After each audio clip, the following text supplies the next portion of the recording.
What's up, everybody? Happy Wednesday. I hope everybody's having a nice Wednesday. Um, like I said, October's flying. It's the 6th of October. And this is a segment of Real Talk Chronicles with my boys, Chuck and Kev in the building. Kev and Chuck, however you want to address it. And we have so much to talk about. We're going to finish up what we were discussing last week. And then also, we're going to talk about just what's happening right now. One thing about Real Talk Chronicles, we talk about everything. So, we can bring up Afghanistan again. We can talk about uh, Haiti. Those are the topics that we were talking about. Of course, the hot topic in the room is the SBA delegate sergeant. He resigned. He's being investigated by the feds. We can talk about that. We have some videos we want to discuss. We can follow up on some stuff we talked about last week. November 2nd is the voting. Please get out and vote for somebody. What else? What else? What else? How y'all fellas doing today? I'll start with you, Kev. How you doing today, man? I'm doing well, Bill. Doing well. It's a Good. nice, cool evening tonight. Yeah, yeah, nice temperature wise. Chuck, how you been, man? Good, man. Been running naked with the wolves the last 2 weeks, man. So It's all right. It's all right. The Wolves I look. hope there's no videos of that. no, it's no video. It's no proof, man. No proof. Yeah, I exactly. left no fingerprints or nothing. That's just Yeah, we don't see you running with the Wolves, man. that's You right, know, man. So it's been good, man. It's been good. shout out to people coming in the group, in the chat, and podcast. Call, I see you, man. Corrections, call. One day we might have to get you on the show to talk about corrections. I know that's something that I know is really just burning your ass. What's happening with corrections. Stefania's in the building. Hey, what's going on, Miss Lady? Stefania, if you got some topics, uh, please let us know what they are. I think we have a guest coming in tonight. I think Vanetta might be joining us, and that'll be good. So last week, shall we go last week or shall we just stay with this week right now? Let's talk about the SBA right now. That's a hot topic. All right. I don't know, Kevin. Do we have footage on that? I think something. I didn't pull up footage of that. I mean, I mean, just for edification for anybody that wants to know exactly what's going on, what we're talking about. Maybe Kevin might find a little clip. But what we're discussing right now is that brief synopsis. Feds seized his stuff, and then they went to his home. I think, are we talking about supposedly, like, what is it? Misappropriation of funds. Is that what we're hearing right now? Supposedly. Um, Stefania said Chuck is back from his hiking trip. Yeah, I'm the hiker. yeah, yeah, exactly. And speaking that's of, the Malaya player, not me. I'm not. yeah, shout out to my man Paul Martinez in the building. Yeah, but also too, speaking about hiking, of course, we can talk about Gabby Pito, also Brian Landry, however you want to pronounce his last name, is still missing or hiding, as we should say. Like we talked about last week, that case, the father, like I said, rest in peace to their daughter. I'm sure that's just a tragic situation. But something too about domestic violence that Pastor Graves and I was talking about too. We want to discuss those kind of topics because people need to be aware of what the situations are at hand, and certain signs that people have to understand when it comes to domestic violence, that it should be played with. I mean, I think we all know when we were on the job together that when domestic violence really took a toll and things became a must arrest, you know what I'm saying?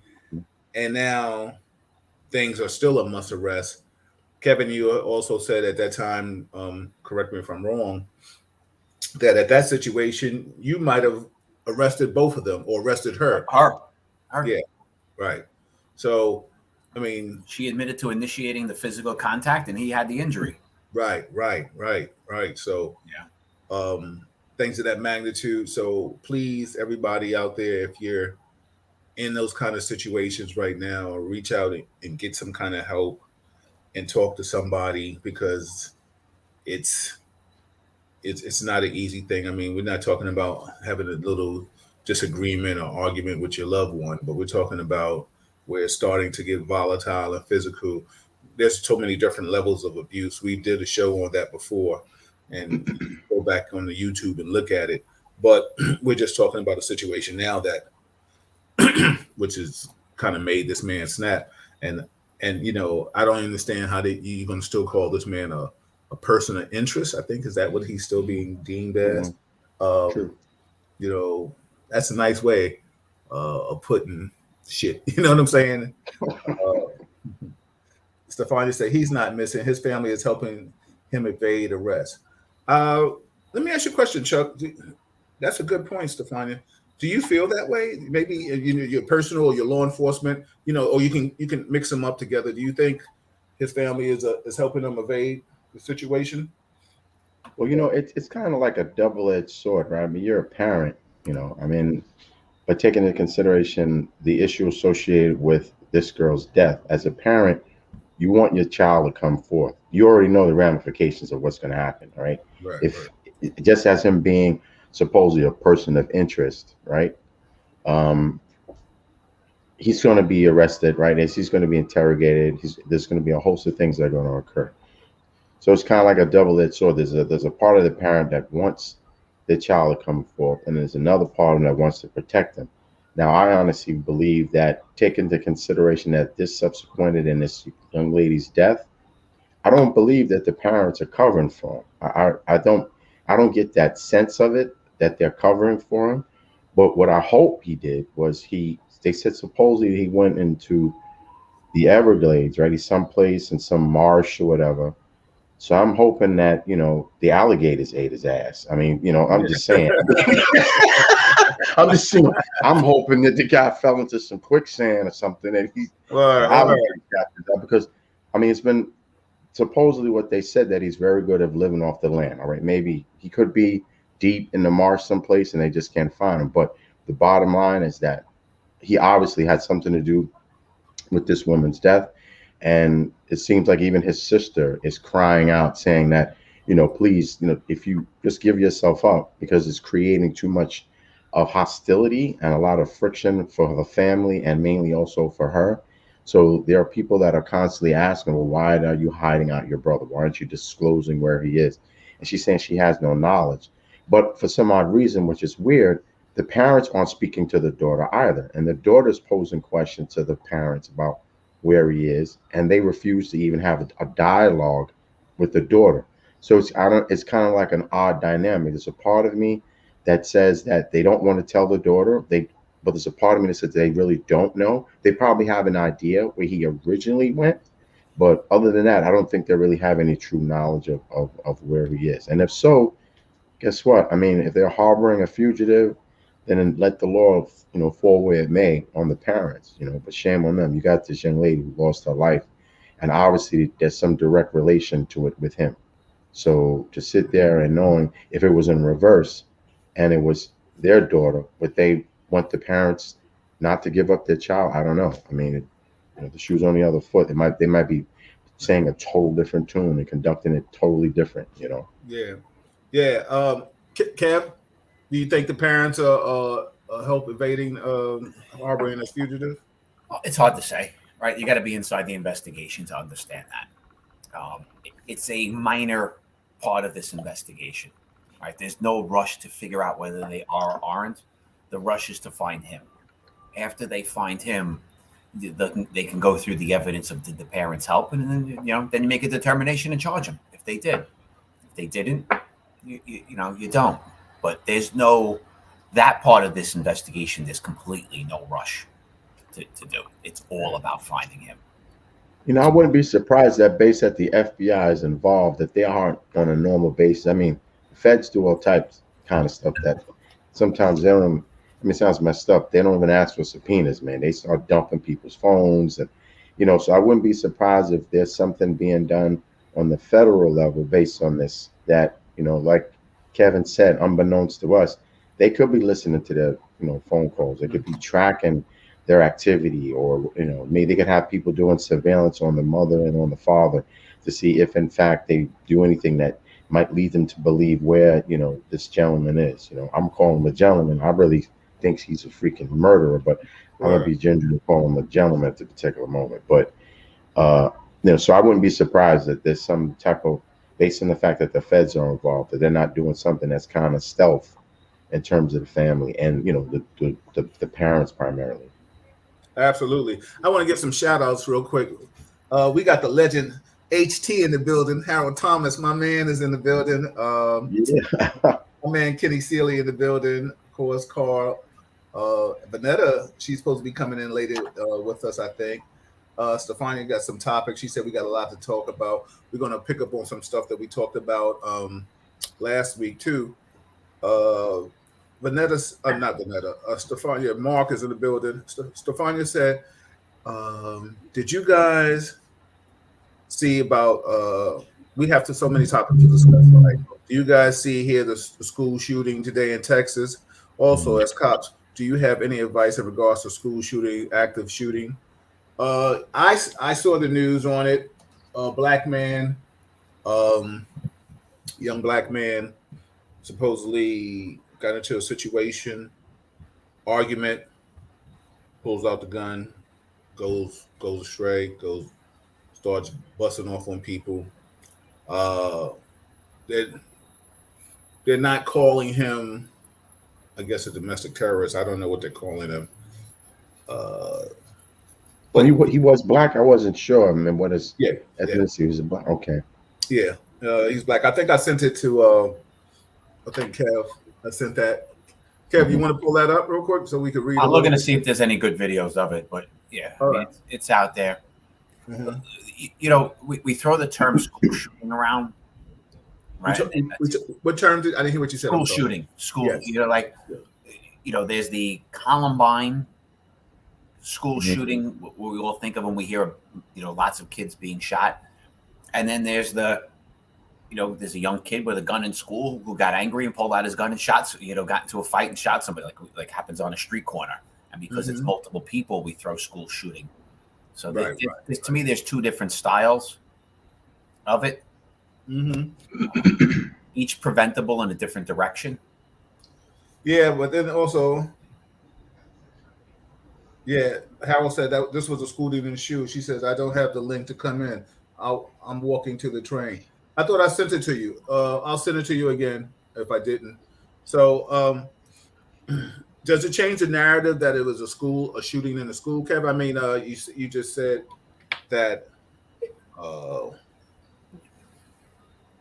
it's a different language. I mean, the bottom line is the scenario, it's a shooting in a school, but I guess it's not. Are we saying that this wasn't? It wasn't a premeditated. I'm going to school to shoot up everybody because whatever my thing is. Like I said, the Columbine thing is different. This one is more preventable. There's a kid in school with a gun, right? Yeah. So this is clearly a school that doesn't have, metal detectors or something along those lines to prevent these. Here's the question in life: should every high school have metal detectors? And the kids absolutely. Well, I mean, it seems at this particular point with these rash amount of shootings that keep occurring, and it appears like I said, at one point, you thought going to church you were safe, going to a movie theater you were safe, going to school you were safe, right? You expected if you're going to get anything associated with a firearm, it'd probably be you walk into the grocery store and some kid would pull out and try to stick somebody up. But there were certain places that just based by the mere merit of what they represented, you assumed that you didn't have to be worried. You didn't have to sit there and think twice. You could actually go to school, sit in a classroom, and concentrate on whatever your endeavors were. Not for some kid to be pissed off because he's mad at the world and he comes into a school in an AR-15 with body armor and starts shooting the damn place up. Or you're sitting in a house of worship and you're there for the purposes of collectively being with other congregants because of your religion, and then some guy comes in there because guess what? or he sits there and you think he's a congregant, and he gets up and he starts shooting and so at this particular point, it sounds messed up to say that the world, for whatever everyone's on this, whatever's going on, whatever the issues are, whether it be some people believe it being biblical, if it's just something associated with the overall dynamic of people just losing their goddamn minds, there's no place where, in fact, right now, that you could really say by walking into it, you're safe. And it's funny because, I mean, at one point, like, I'm a big jazz head. You don't expect something to go crazy when you go to a jazz. You know, if you go to like a jazz performance, that's the last place you would expect something to go south. But when Jazz and Lincoln Center has to put in metal detectors, because the group, the people there are generally older or they're younger, and their overall emphasis is they're coming there to enjoy a jazz event. It's not a rock concert where you may have to worry about people being on acid or something. I'm not saying that all everyone goes to rock concerts on acid, Right. but usually there's a certain element, right? And when you go to a hip hop concert, you know there might be a certain element. But when you have to put in metal detectors at Jazz and Lincoln Center so you can go see, let's say, Wynton Marsalis play, then you know that the world definitely has changed a great deal. And right now, I think every place and anywhere you go, it should have some type of metal detectors. Yeah. And first and foremost, let me just say to everybody, you know, Real Talk is a forum that anybody can join at any given time. For the new listeners, the old listeners, you know, you're always welcome to chime in and have this round table, join the panel with us, and we can discuss the plethora of topics that we will to talk about tonight, and any topic that you want to talk about. Look, I would like to see for the kid stuff with guns that if you give a kid a gun and they commit a crime, you get charged too. Right. There should be a very high charge for giving a kid a gun, whether it's selling it to him, handing it to him. You know, if you're a parent and you're irresponsible with your guns, there's a whole another set of charges should be. I have guns in my house. They're in a safe. Right? My kid cannot walk in and just take guns. They're not added to this. And that's the way it's supposed to be. If you're 14-year-old, your gun chuck and goes to school and shoots up people, you got responsibility. If you're a punk on the street and you sell or give a 14-year-old a gun and that 14-year-old does something with it, that person should be charged. Yeah. Shout out to Zed, Rob in the building. Harold said, this seems like a young man who had a fight, was losing or got jumped, and unfortunately he had access to a gun and used it either out of anger or was trying to protect himself or both. Carl said it's easy to purchase guns in Texas, unlike most states. Absolutely. Stefania said, considering this happened in Texas, I don't think they impose anything that'll deter anything related to guns. You know, this does bring up the elephant in the room. Should we have uniformed officers in schools? I mean, is school safety enough? I don't know if Texas has school safety officers. There's still you know, if you had 2 cops assigned to that school and there's 1,000 students, right, kids are going to get in with guns. No, it just means we'll respond quicker and we're there. But those initial shots are going to happen, right? Like you know, if we're. I think that coupled with a metal detector, where those little, you know, whippersnappers, like it or not, you know, you got to put their back through a metal detector, or have to go through some type of metal detector, and then reinforcing it with 2 police officers, just in case, for argument's sake, somebody just get it through. I think it has to be a collective effort. It can't be one or the other. I think it has to be a combination of various resources in order to combat the issue. Yeah, absolutely. I mean, the one thing, you know, we don't want to make our kids feel like they're in prison, but the bottom line is we still want there to be a deterrent in children coming to school with weapons. I mean, what was the only thing we worried about when we were kids? Somebody talking about 3 o'clock? Yeah, I'll meet you outside. Yeah, right. That was it. Like, oh shit. And then everybody in the school wanted to see whomever fight.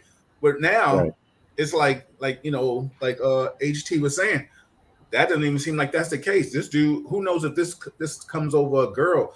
He saw another guy talking to his girl or something, or a girl that he likes, and or like he said, mess around and got them hands by somebody else, and then next thing you know, what do punks do? They pull out guns quick and start shooting, you know. So there's so many different like variables to this. What do we do? How do we do it? Because um, the one thing when we hear about a shooting of multiple people anywhere, the first thing we think of domestic terrorists, the terrorism, and you know what's the color of the person. You know what I'm saying? That's always going to be a, is he white, Right. black? You know what I'm saying? Right. It is funny, but we all think of that or ask that question initially, but Yeah. really, in the end, does it really? The solution doesn't change, right? No. I don't care what the color of that kid was, right? For this scenario, it's metal detectors. What Right. makes a difference? Absolutely. For the Columbine style, it's listening, because those kids are telling people over and over again, like, it's coming, I'm going to do it, and then they go home and they do it. We're not paying attention, right? Like there's ways of preventing both, and none of them has to do with the color of your skin, but we all do it. I mean, I admit it. I always like, well, you know, what's the color of the skin, but does it really matter? And I don't know if that's, have we been beaten into that by, like, just because that's the way the press puts things? Is that just the way we've grown up? Why are we so interested in that? Because again, we all do it. Well, you know what I think, Kevin, and this is just my take. I think it's about verbiage and how one culture is treated differently than another. So, and like I said, this goes back to, and we'll talk about this in police reform and stuff that we'll talk about tonight, because I did send you a video that I want my man Kenny has sent me. I sent it to your inbox. I think I was able to email it to you. Also, let me just read some questions. Matter of fact, well, let me answer this question first, and then I'll read these questions and statements. Shout out to everybody chiming in. This is Real Talk Chronicles. I'm your host, Bill Forster, with my co-hosts Kevin and Chuck and Kevin. And listen, we're here every Wednesday. We get it in. Just to give you the rundown of the shows, we're here every Monday and Wednesday. The first Monday of the month is Assemblyman Al Taylor. We had a great show with Metro Plus. Roger Milner. He will be back on the 20th. He will be doing a show on the Wednesday, and he will be bringing a bunch of people from Metro Plus to talk about mental health and stuff like that. The second Monday of the month, we are here with Dr. Marilyn Quarter. This Monday coming up, Malika and I will be doing a show together with the doctor, and we'll start off with breast cancer, because this is Breast Cancer Awareness Month. So we'll be doing a show definitely on breast cancer and, of course, COVID, which is still very prevalent in this world. The third Monday of the month, we're here with the First Lady of Def Jam, Allison Williams. Just call my name. And, of course, Alice and I, everybody's willing to join us and chime in. And the fourth Monday of the month, we do the Spiritual Talk with Pastor Kevin Graves, and we discuss everything in the room that day, too. With that being said, of course, every Wednesday you can find Kevin and Chuck here with me, and we talk about a lot of law enforcement issues and things that are happening in the world today. Shout out Eunice Collins in the building. I see you, Vanetta. You on the train. Like I said, everybody, you're always more than welcome to come in. So let me read the first question. Well, did I answer the question? The question was, I think we always want to know what the color is on how a person is being dealt with and how he's treated. And it's just like I said, when we see in law enforcement how somebody is handled differently than other people of color or not color. I think, and that's what I think stirs the pot with a lot of people. Like, if one officer is bashing everybody upside the head, black, white, or Spanish, you'd be like, oh, he's just a rogue cop. But then when you see him maybe handle people of color differently than he does a white person, first thing you like, yo, come on, man. So I think when you see the guy, Dylan Roof, that was his name, and he does all that shooting, and then they take him to give him Burger King, that would have never happened to a black person. So that's what infuriates people of color, and then to still be treated like, whoa, and then you want to talk about the psychological aspect of this shit. You understand what I'm saying? So when you see a black person out that does something similar, now totally, a person may say, well, is this mental illness? Are we going to try to deem him mental illness? Listen, I think a lot of times people of color, we've always been fair. You know what I'm saying? And we just want white people a lot of times to just be fair with us. Not so much not care that Kevin not shoot, because you don't mind dealing with the elephant in the room. But the thing is, that's why we always ask a lot of times, what's the person's color? How he's going to be treated. Like you said, Kevin, the media will show a white woman, God forbid something happened to a white woman, it's going to make all the pages. How many black women and Latin women are missing, or other nationalities? It's not making the news.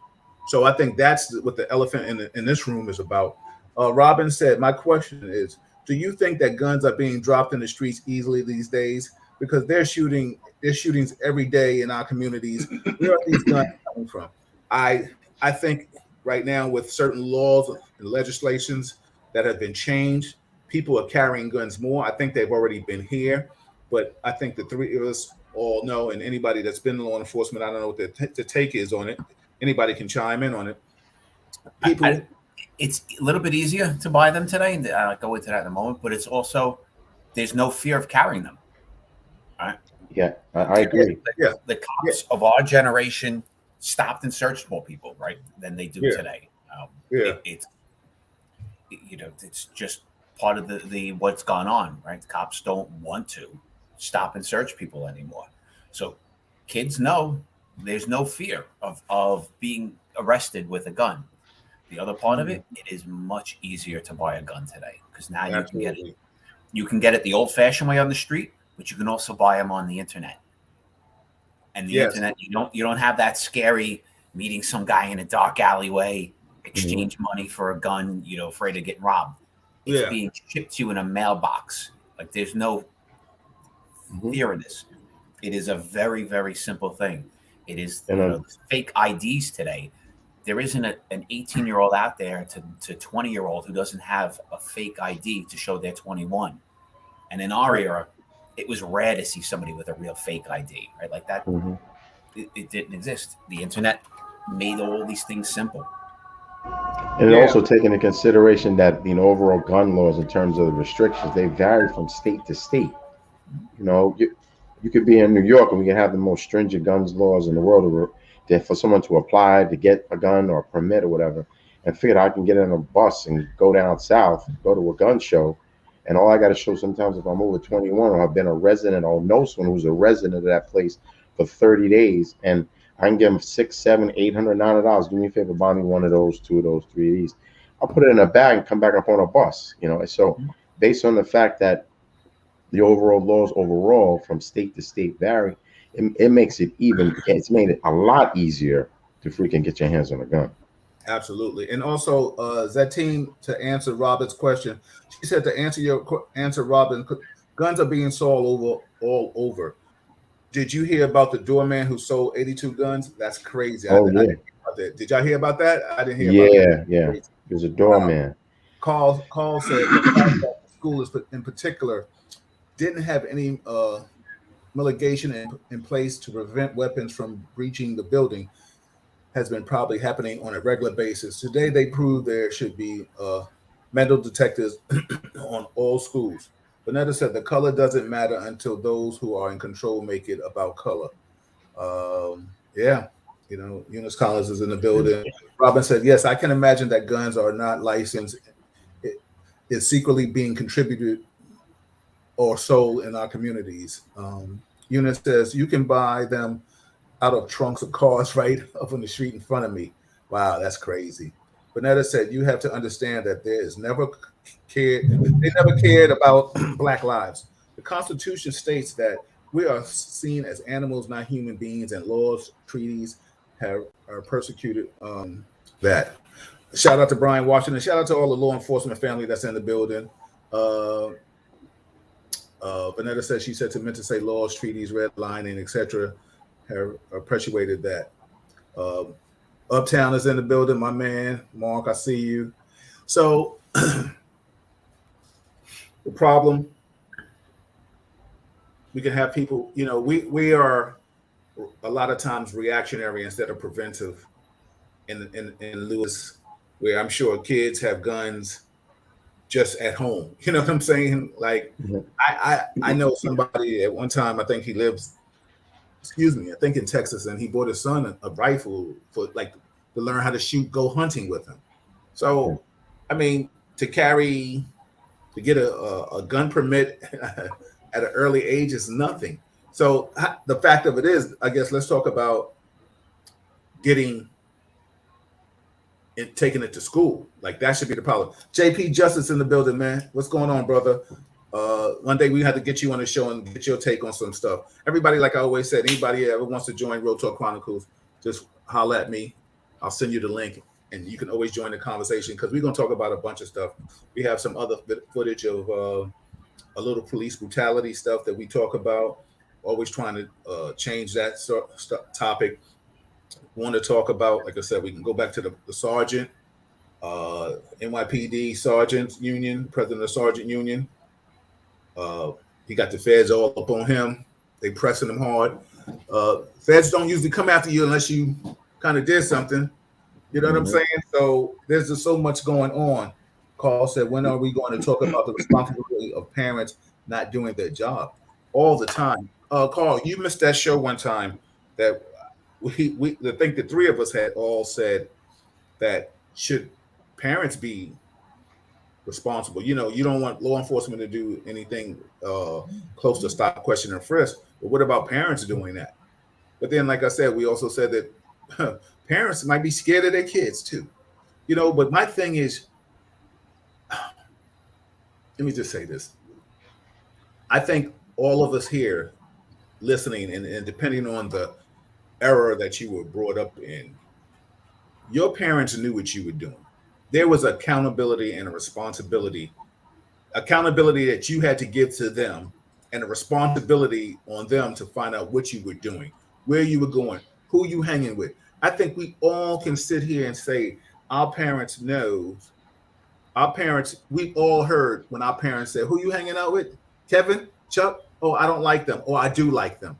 And you'd be like, oh, he's not bad. You'd be like, that's a bad little something. Even down to the girl that you dated. Oh, I don't like her. She's a little bit too fast. You understand what I'm saying? I mean, it is what it is. Protection. I mean, it's just the way the cycle was. What time are you coming in? Who are you with? You know, certain parents. My parents knew Kevin's parents. If we was going to hang out, knew Chuck's parents. So we all hung out together because, you know, there was a phone call. I couldn't say I was with Kevin and Chuck. I was spending the night at Kevin and Chuck's house and if I'm saying I'm going to spend the night at Kevin and Chuck's house and their parents, there wasn't going to be no follow-up. There was going to be a follow-up. Like, who? What? Does your mother, like, it's 12 o'clock, your mother know you here? Right. Oh, they don't care. Exactly. Yeah, all right. Exactly. Send this little badass home. You know what I'm saying? Shout out to Harold Freeman in the building. Kevin, I know you're about to pull up something. I just want to read some comments real quick. You know, I had to go get stats now on school shootings, right? Okay. Everybody, if y'all know about Kevin and his damn statistics, you know, last week it was about time, so now it's about stats. And we're going to get on him about that. Let's see what stats he got. Let's see. So we can go for 2021, and I could go by state, right? Because, you know, the question is, so they're putting 14 for this year so far. Alabama, Arkansas, Connecticut, Delaware, Idaho, Indiana, Minnesota. New York's got 2. The only one with 2 this year. Oh, South Carolina, Tennessee, Texas. There's kind of a mixture of states with strict gun laws and states without strict gun laws. Mm-hmm. I think in this category, from what I've seen over the years, and we can go back, you know, to different years,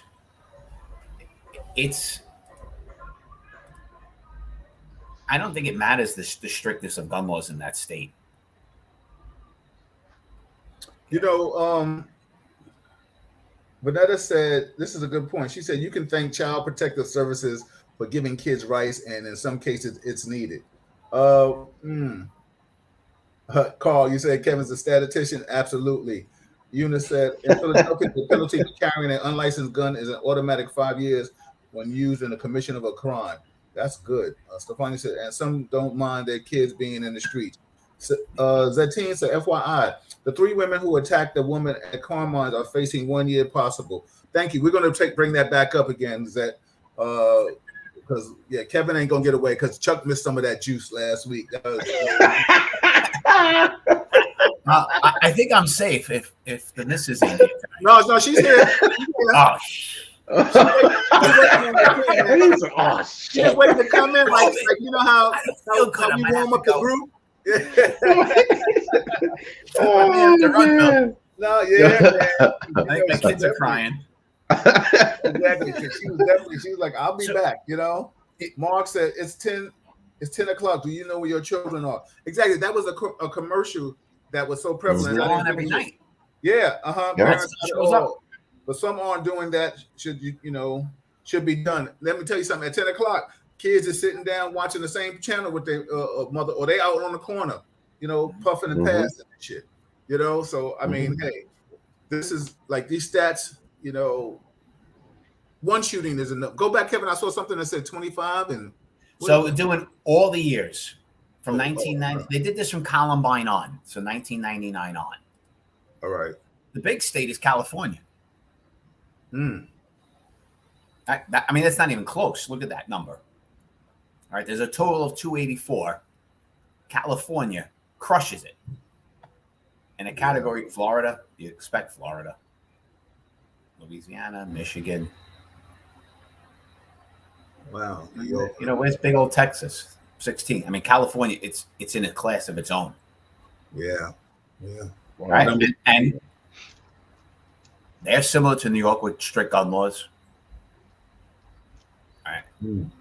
And these are, I'm going to read through this again later, but what I'm taking these numbers are like the Columbine style. I went to school to shoot people out of anger, not we had a fight. I pulled out my gun to shoot Bill, and I shot Bill, Chuck, and Bobby too, right? Like by accident. Right. That's not what these are. There are other sites that give you stats of all school shootings, and then those numbers are so much larger. These are Columbine style only. There's less than you would have thought. Somebody threw in here that I think Eunice threw in here. It's a 5-year sentence if you get caught with a gun for the commission of a crime. That's true in Philly, but what happens is New York City has a rule. New York State has a 1-year must if you caught with a gun, period. But cases are pled out, and when you plead out, you're pled out to attempted possession of a gun, and then those laws don't exist. Then it's the judge's discretion. You can get probation at that point. So that 5-year automatic sentence for having a gun in the commission of a crime is if you plead guilty to that or you're convicted of that. But in the normal negotiation of an arrest, you always plead to something lower. And because they'll plead to something lower, they don't do that time. The punishment is far less. Okay. Thank you for the clarity. They don't get those numbers that you think when when laws are created. We say, oh, that's terrific. They should get 5 years in prison if they have a gun and commit a crime. They should get more even. It's just not done that way. Let me just ask you a question before we go on to something else. Have laws gotten too soft? Well, absolutely. I mean, you've seen. Recently, right? I think even Commissioner Shea was on television, and he said that there was a gentleman who committed a crime. He committed an assault. He had been in and out of a precinct. He was in it no longer than, let's say, 24 hours. No longer than 24 hours. He committed another crime. They arrested him. He went into the precinct. He was there and there again, less than 24 hours. And the third time he came out, he got a gun, and he shot somebody. But so take into consideration where we are now legislatively, and that the changes that have been made in the dynamics of the law, it's actually, and it's truly, at one point when I came through, used to say when I first came on, the justice is a revolving door, right? Guy would come in before you know it, he was out before I finished all the paperwork. Yeah. Now it's literally that way. I mean, before it was just something you would say figuratively, because you may be sitting downtown trying to write up this affidavit, and you may be down there and the guy may already be out, whatever the case may be. But now literally you can, based on the way that they've restructured a lot of the laws and a lot of things associated with arrests and those penalties associated with them, Guy can walk in, let's say, assault 3rd degree, punch somebody in the face, right? Knock out a teeth. He can walk into the precinct, he's out, right? There's no protection for the victim at that point. It doesn't make Now sense. he go back and punch the guy in the face again. I mean, you know what I mean? So it's ridiculous. It's literally a revolving door. Yeah, it doesn't make sense. Shout out to Donnie Roth in the building, my old sergeant, my man. Jerome Perry, my dude, is in the building. Yo, Bronx Narcotics and NYPD is in the building strong today. Appreciate you guys. Kevin, Eunice said, okay, Kevin, Frank Rizzo is dead. Yeah, I think, Kevin, your take, I mean, I personally think laws have definitely gotten real cushy. You know, for like you said, you commit a crime and you're out in a minute. Oh, Malika, Kevin was asking about you. Tell me you're here, right? Oh, my friend. Yeah. What? You miss me? Yeah. Phone's ringing. I gotta go. We'll bring them topics back up, definitely. So, yeah, laws are just really, man, you know, and it's a shame, you know, it becomes a reactionary thing. Like I said, okay, stop questioning frisk. It wasn't used on the guys that was on the corner for 12 hours. It was used on 3 of us, one of us walking down the street, minding our own business, and then the cops want to pull us over. And then, you know, it was about, you know, quotas. You know, on our activity report, it was 250s. How many did you do? Mm-hmm. Right. If it would have never been there, hopefully it would have been used properly. That's something that hopefully the new administration will kind of find a way to implement some kind of way to bring it back somehow, because right now the streets are out of control. And you know, there was a footage. I don't know if I sent it to you. Lady coming home. Dude runs up behind her trying to catch her. Thank God she was able to get into her apartment safe. Oh yeah, in the Bronx. Yeah. But dude got got mad. Like he kicked the door and then rang the bell. Like he rang the bell. Like yeah. Like I'm trying to hurt you, and you got nerve to get in, and then right. Then I'm gonna ring the bell and open the door. Open the door. Yeah. Situation that was bizarre. Situation today in Harlem. Man shoots at law enforcement, but he ends up taking his own life. We don't know if that's a mental illness case. You know, I was trying to talk to some people on the corner. I mean, that were at the scene today.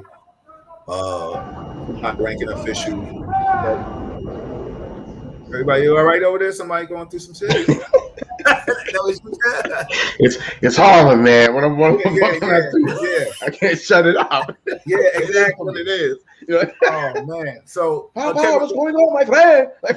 Kev, what video you're gonna bring up? Oh, there's a video I sent you, Kevin, where we were talking about car mines, and I want to equate it to car mines. I want everybody to see this video. And the moral of the story, I said it to you, Kevin. It's something about be careful who you mess with, because you never know what you might get. I want to show this video because as I cue this in, people, please be careful who you pick on. You never know what somebody got for you, right?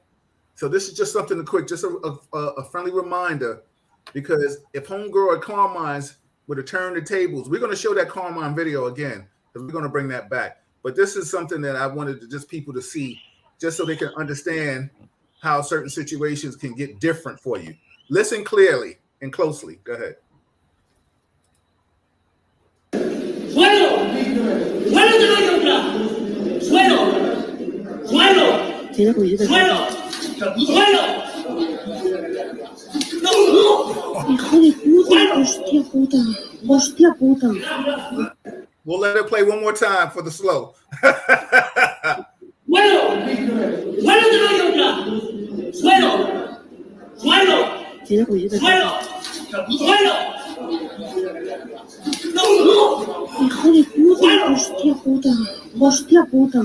Okay. Now the moral of that story is they're going to jump money, and listen, the dude that was supposed to fight, once he saw his man catch that 2-piece, he didn't want none of that.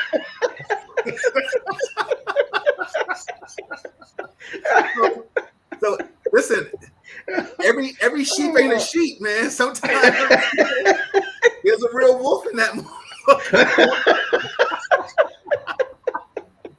Yo, But they use their hands. yo, listen. That's why I'm so glad I studied for a long time, baby. Because you always want to give somebody some ice cream when they want cake. You know What flavor you want? Whatever you want. You want vanilla, chocolate, strawberry? Here, take all this shit with you. You know? My man Fred Richardson is in the building. He said this is the boomerang effect of bad policing. The lax laws are the results of years of racist practices. Absolutely. Vanessa said kids are raising themselves, and sometimes if a single parent situation, they have to work kids go buck wild. Sometimes they are giving rules to follow, and they just want to do what they want. But then parent are out, and they get arrested and brought back to the house because they are underage but want to be grown. Yeah, man. So Kev, now let's we're gonna do this Carmine thing real quick. I gotta find it. All right. I mean, what other you have? Yeah, well, you just gonna do the Carmine. Go ahead, Kev. What were you gonna say? I'm sorry. I had the cop. Oh no! Oh yeah, do that. Let's play that one. Let's please. And everybody, like I said, we've done Carmines. Oh no, we can talk. We'll go back to that. He's running. Why are you running from Carmine? Something's happened last week. Man. Yeah, that's the thing. All right, we're gonna play this one. Let's see what everybody's take on this. It went past it. No, Chuck. Last week wasn't about Carmines. It's going to be about something else. Oh yeah, yeah. Carmines. Everybody, everybody, let's see your take on this. Second. Right. Unfortunately, went back to everybody. Like I said, I'm sorry. Yeah, everybody, you're always welcome to join us. Appreciate all the love. We appreciate all the love. Listen, any topic that you want to talk about, like I said, we can talk about. Also, too, we said before we left, is the Biden administration just as bad as the Trump administration? Are they the second coming? That was something. We talked about the officer on the whip with the whip on the horse. What's your take on that? We could talk about the officer last week with the dog, sticking the dog on the man. We talk about the officers with the other situation. I mean, just so much that we could talk about, and we're going to talk about. And you know, like I said, shout out to all the officers out there. Please be careful. Listen, a lot of times we're talking about bad policing, but good officers. There are a ton of good officers out there. Absolutely. And I don't want anybody to think that it's just about bashing. This is not about bashing. This is about trying to make it safe. And then, you know, like when a child looks to his parents to protect them, you don't want to hear anything about child abuse. You understand what I'm saying? The misconduct. So this is basically how we put this. I got it now. But all right, go ahead. Let's see if it lets me. You know, whenever I expand, it goes to 2G on me. All right, let's see what happens. We need volume, Kev. Brown had come in to buy a bottle of water. A Wilmington police officer followed him in a minute or so later. The owner of the store in the city's Southbridge neighborhood didn't want his face on camera, but says he saw the whole thing. I was just asking why. What was going on? Why is he being handcuffed? Seconds later, well, you can see what happened. Nobody deserves that. It doesn't appear Brown put up any sort of fight, but the officer then smashed his head into the wall. The store owner showed me the hard bulletproof glass where his face hit. A Wilmington police spokesperson calls the video concerning. They're not naming the officer, but they do tell me the 3-year veteran of the force is now on administrative duties. Police say the officer arrested Brown for allegedly harassing workers with inappropriate comments at a nearby daycare that day. Is also charged with marijuana possession, breach of release, and resisting arrest. A local pastor tells me he doesn't know exactly what led up to this moment, but he says he's pretty sure that wouldn't have been the police reaction in a more upscale neighborhood. He just doesn't get how it went from 0 to 100 in no time flat. Even if I buy into he may have done something before he went into the store, there's a professionalism that we must have. I did not see anything to warrant such aggressive behavior. Your gut reaction when you saw it?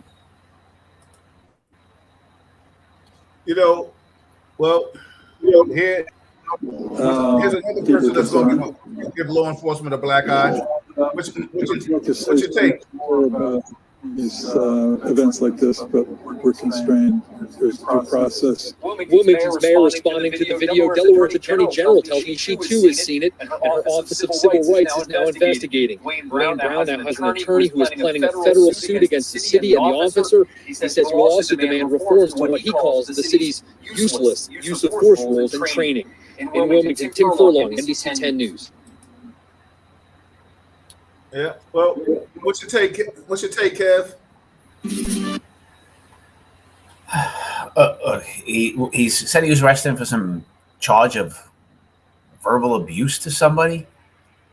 Yeah. I was trying to catch what that was. I'm gonna have to understand that one. So prior to him going to the store, he had a verbal altercation with someone. Yeah, and down now a block somewhere else. Down a block somewhere. And now he goes into the store to purchase something, and he's going to make an arrest for verbal abuse. Hmm. Yeah. So, all right. So, did the guy want to? Can we say the guy didn't want to put his hands? I can't tell. I'd love to hear the audio. We can play it again because I know you always find No. You can't hear the audio of them. No, I'm not saying that, but I'm saying you're saying you want to say that the guy. I'm like. There may be a split second there where he tells him something, but the bang in the head is I can't defend it. I'd love to sit here and come up with a good answer. I'm trying to look at is the cop smaller than him and trying to prove he's tougher? To show him who's boss quickly, and so this. Yeah, well, that's a Napoleon complex right there. Yeah. Well, if you look at the cop in comparison to the man, the cop is a little bit more brolic than the man that he's arresting. I mean, the man has a slimmer stature than the officer. The officer looks a little more stockier. So the guy. But even when, in fact, if you look at the footage, from what I saw, the gentleman was actually the brother was opening his wallet. Right, he was standing on an angle with him. He was facing him practically on an angle. He's opening his wallet, and while he's opening his wallet, all of a sudden he gets slammed up against the head. See, he's looking at his wallet. Maybe telling him, "What are you talking about? Get the fuck away from that." Either, regardless, right? What do you stop me for? Right? Now look, I'm paying for this. I want to walk out of the store because you can see he's turned and he's opening his wallet to go into it, possibly to pay for whatever he was getting. And make sure he gets smashed up against some plexiglass. If the kid would have, and I'm going to call him a kid, I don't know, right? Like if there was an elbow going backwards, I'm in. All good. Right. You smack his head against the glass. I don't see anything there that facilitates him having to respond to him that way. I don't see anything. I see him with his hands. One hand is up on the wall. He's going in his wallet. What is that for? What is that all about? And you're going to tell me it's because of some verbal. So if I told somebody to stretch, go fuck yourself down the block, and now going, you know what I'm saying? And now going to the, now I got a cop running going because I told somebody to go fuck himself 2 blocks away. What's going on? You know what I'm saying? That sounds crazy. Chuck, are you it sounds kidding noisy me? outside by you. Why don't we do that live? Well, man, I'm telling you, take your phone outside and tell the first guy you see to go F himself. Can you see what I'm saying? You got to be kidding me. So listen, certain places you just can't tell nobody to go fuck themselves. So Fuck right themselves. now, Is that what that is? The story. You'll get arrested if you tell somebody to go kiss your ass. You know what I'm saying? Yeah, right, exactly. You go get your brother or your boy. You know, a woman get a boy. Now you get the officer and you get banged upside the head. Let me tell you something. Like my man Carl said, thank God for the cameras. Vanetta said now it's the young. Now, if the young would have returned the hit in defense of himself, would he be wrong? First and foremost, he definitely would have been wrong because he's fighting an officer. But the bottom line is that wasn't a young man. That man looked like he carrying his money in his wallet. That's old school. That's old school. That's old school. That's old school. Money in the wallet. I was like, I was waiting for him to lick his fingers to count to get the bills out.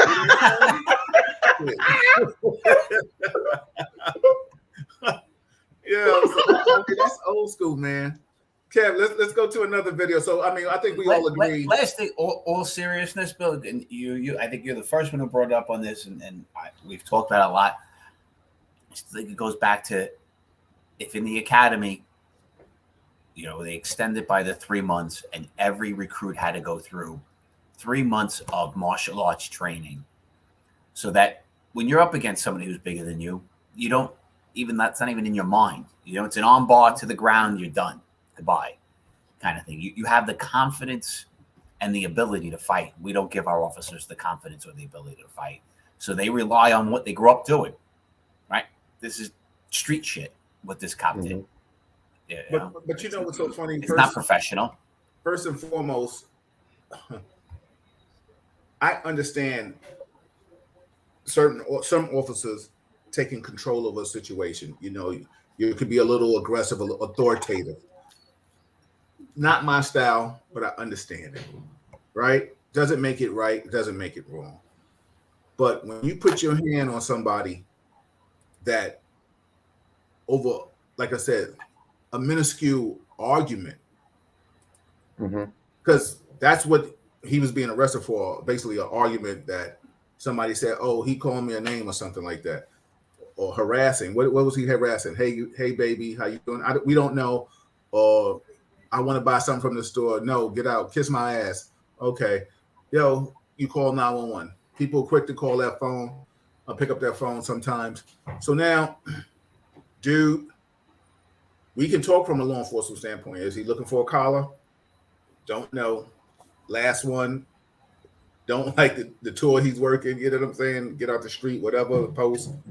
I mean, there's a lot of things, factors that could play in this, but the bottom line is he's definitely assed out. I mean, you sitting here, you're going to bash a man's head upside the glass because he didn't, whatever. We don't need, like you said, we don't even hear the audio on this because we don't even know what he said.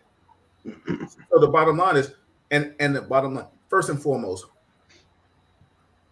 very seldom, I haven't seen it, or I haven't seen it, and I haven't been a part of it, where somebody wants to fight with their money outside in their hands. You know what I'm saying? Right.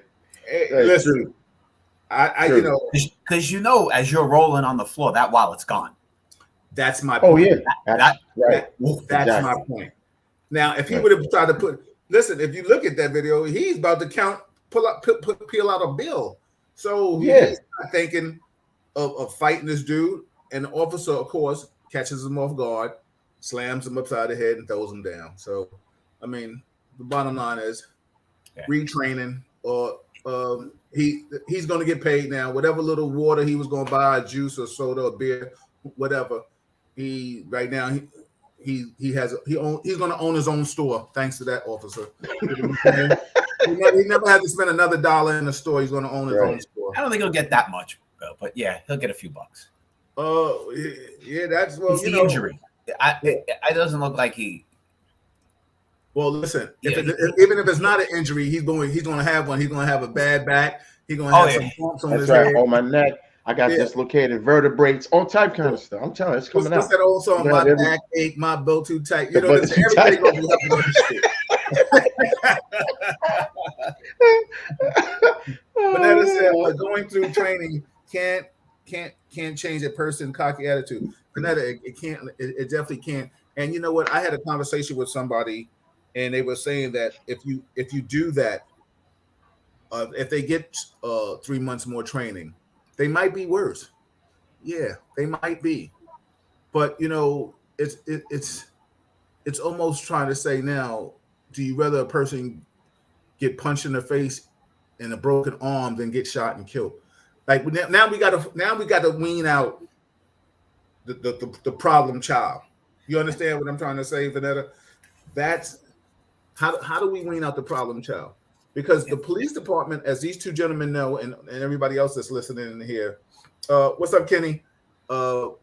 Kenny, we just showed your video. I don't know if you saw it. To wean out the department will always, when you go to trial, they'll say, well, listen, he had training. He wasn't taught that.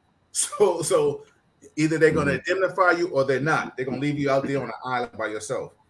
If you're trained, if you have 3 months of training to push somebody against the wall, sweep them, and then put them on the ground and get on the back of them and put their hands behind their back, they're going to say, well, that wasn't procedure right there. We didn't teach them how to smash somebody's head against a glass. So the department is justified, and now that officer is out there on the island. So we can't say that's good policing right there. So that's why I'm saying, you know, if it's 3 months of boxing, 3 months of something where a person can feel good about themselves. Let me tell you something. There isn't anybody that has, if anybody has ever taken a self-defense course or taken, how about this? I won't even just go self-defense. But self-defense is one thing. You take a couple of courses and you remember, you leave there feeling a bit of security, saying, oh, well, maybe I can do something. You feel like you can protect yourself. Not that you're going out there looking for, but think about it, anything that you've ever done in life. If you've done it repeatedly, you feel good about it. You become better at it. If it's spinning, riding a bike, playing a sport, the more you do it, the better you feel about it. So, yeah, do I want to maybe a school of a bunch of ninjas? Yeah, you know what I'm saying? Because, I mean, the bottom line is now a person has more inclined to engage hand in hand. Now, listen, can a martial artist or a boxer, anybody get caught? Absolutely. There's no exercise for the chin. That's a fact. So there's no exercise for the chin. But the bottom line is, if I'm not scared to fight and Chuck's not scared to fight or Kevin's not scared to fight, then it's more likely we're going to take this person down and get them on the ground and cuff them instead of somebody pulling out their gun and shooting them. And that's all. That's the moral. That's the moral of my story with that. And I would argue you probably weed out more people during that extra months of training, right? You're going to see who can't handle it, who can't handle the aggressive, or who in the gym gets out of control every single time they're in a tussle with somebody. You're gonna pull out some real emotions in people. Yeah. Eunice asked a question, and I'll let Kevin, you answer it, and Chuck, you follow up. She said she has a question. When you are in the academy, do they give incoming officers a psychological profile? Kevin? You took a test beforehand, right? You had a psychological exam beforehand. Do I think it works? Nope. Have they changed it since any one of us took it? I couldn't tell you. Right. Would I like to know, have they gone back and taken every officer who was fired and went through their psychological test and kind of did a review of what did we miss? I don't think that questionnaire gets it. What do we have? We had to draw a house. We had there was some silly things on that, different parts of the psychological. I don't think that really tells who you are as a human being. It's spending time with somebody and putting them under pressure. You put me under pressure, you're going to see who I am. You put Bill under pressure, you're going to see who he is. Yeah. Sit in a classroom taking a psychological test. We've proven over and over again, anybody can pass that. Psychological tests are like some equivalent to the SATs. Chuck, I'll let you answer that before we go to something else. Go ahead. You can answer her question. Well, you have to take into consideration so that they had something. Well, one of the largest tests that they seem to give universally for most people who want to become police officers, this thing called the MMPI, right? That's what it was called. So it was two different sections of it. One was like maybe 500 questions, and then it was another one was like almost close to 2,000 questions, right? And it was true or false, true or false. I hate my mom. True or false. I like women. True or false. So now over a period of time, you're taking this exam and you're checking these boxes. Now, technically, they tell you don't pay any attention to the questions. So don't pay attention to questions, just answer them honestly. So question 1 is question 22, which is question 35, which is question 55. It's just worded differently, right? So I say that to say is that these questions, as random as they are, supposedly put you on a chart. That's supposed to give them some psychological profile of who and what you are. But the part that I didn't understand upon doing it was that besides the little, all right, fine, if they tell you to draw a house and you got flames coming out of it, or a tree, you got somebody hanging from it. Okay, that's That's a red flag. All right, my man, you just cuckoo for fucking Cocoa Puffs. You shouldn't be coming through here. As simple as that. You know what I'm saying? So I get that. You know what I mean? Yeah. But then the part that I used to find, which was odd, was unfortunately it was kind of catered and it was biased when I came through because there was only a certain ratio of people of color that was supposed to pass the exam. So let's say you did all right on MPPI, did everything all right in terms of the pictures and the drawings. When they got you in the interview stage, they would pose questions to you. And 9 times out of 10, what they did was they failed a lot of Hispanics and blacks. Hold that thought. Hold that thought right there. Eunice, that's what you're asking about. You know, I have a question. You are an academy. She asked, she says, no, I mean, do they do it one-on-one? And that's what Chuck is explaining right now. Right. Go ahead, Chuck, continue. Right. So what happens is after you've taken this long extended exam and then you draw these little pictures, they put you in a room with a psychiatrist and you do a one-on-one. Now, 9 times out of 10, depending on the circumstances, it sounds messed up, but they generally just failed blacks and Hispanics because they only wanted a certain ratio of people of color. And then all of a sudden, it would be unfortunately more white males and white females that would get passed. That's as far as I'm concerned. And I'll give you a prime example. One of the questions they asked me, because I failed it the first time I failed the psychological. Yep. And the question they asked me was, and I'm without going through the whole scenario, the issue was there was a man who had just lost his job and he stole a chicken directly out of a supermarket. So now the proprietor wants me to arrest him. What are you going to do? So I told him, how much is the chicken? He said, excuse me? I said, how much is the chicken? I said, she said, let's say the chicken's $10. All right, I'm going to go in my pocket. I'm going to pay for the goddamn chicken. He's going to go home with the chicken and feed his goddamn family. Based on that response, well, he's saying he wants him arrested. I says, all right, well, I'm not going to arrest him. I'm going to pay for the chicken because if I have the right of discretion, I'm going to pay for the chicken and give it to the proprietor. He's happy. He's gotten paid. And if it means me telling you, look, my man, you can't go in the store anymore, but here's the chicken, go feed your family. They failed me because they said that my ideology was too liberal and wasn't legalistic. But once again, you're talking about my overall response was based on my personal experiences living in an impoverished neighborhood, and the man lost his job. He has a family to feed. And guess what? The proprietor wants me to lock him up. My personal experience, because of where I live, where I grew up, what my exposure, my perspective is, I'm not locking a man up for a goddamn chicken.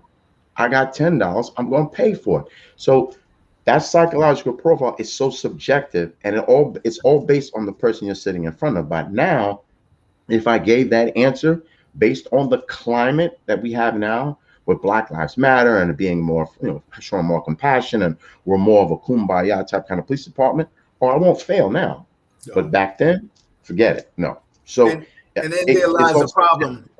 And because that's what I wanted to say to Kevin. And Kevin, that's why I'll tell you a lot of times, officers that are a lot of times you very seldom find a lot of Black officers or Latin officers or maybe even white officers that may speak out on a lot of issues, because the bottom line is you get scrutinized. But the bottom line is I don't know if you've experienced that when you took the psychological, but Chuck and I did. And I can contest to exactly everything that he's saying. So the bottom line is our experiences are different. So when we see things are different. Yeah, the police department to me, it's a fraternity, but it's not me. So that's why when I told you last week, I said, you have a problem calling out certain things. I don't have a problem calling it out because the bottom line is I see it totally different and I've experienced it. So what I feel and experience will always have me to have if people, an officer wants to look at it, a liberal-esque kind of persona or attitude. It doesn't mean that I'm so liberal that I want cops dancing and frolicking like this is the purge.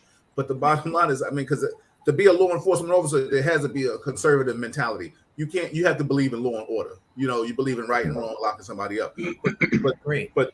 But to honestly think that the system is fair, the job was fair, hell no. Go ahead, Kev. So I had friends who failed the psychological, white guys, right? But that's the neighborhood I grew up was white guys, right? So that's why I knew more white people who failed the psychological. I knew one. But let me ask you a question, and failed a little transparency. Did they fail it because they said something like that, or did they fail it because they had 17 DWIs? You know what I'm saying? You can't fail the psychological for criminal, right? One of them failed the psychological because he told me he had fist fights with his brother. Who didn't have fist fights with their brother, right? Like that's kind of a natural. They said he was too violent. Chuck, you mentioned discretion. I don't think we have discretion on misdemeanor. I agree with you, pay for the damn chicken, right? And then today that's completely acceptable. But I'm fairly certain when we went through the academy, there was no discretion on misdemeanors. You had to. Oh, no, there was no discretion on anything. Everything was by the book. Discretion's on summonses only, not misdemeanors. So the technically you were wrong and it was a must arrest. But yes, in today's world, we're finally smarter as a society and we would pay for the chicken and say, yeah, have a nice day. It's funny you say that because I didn't give a damn about what that book said. I gave a lot of flexibility on misdemeanors.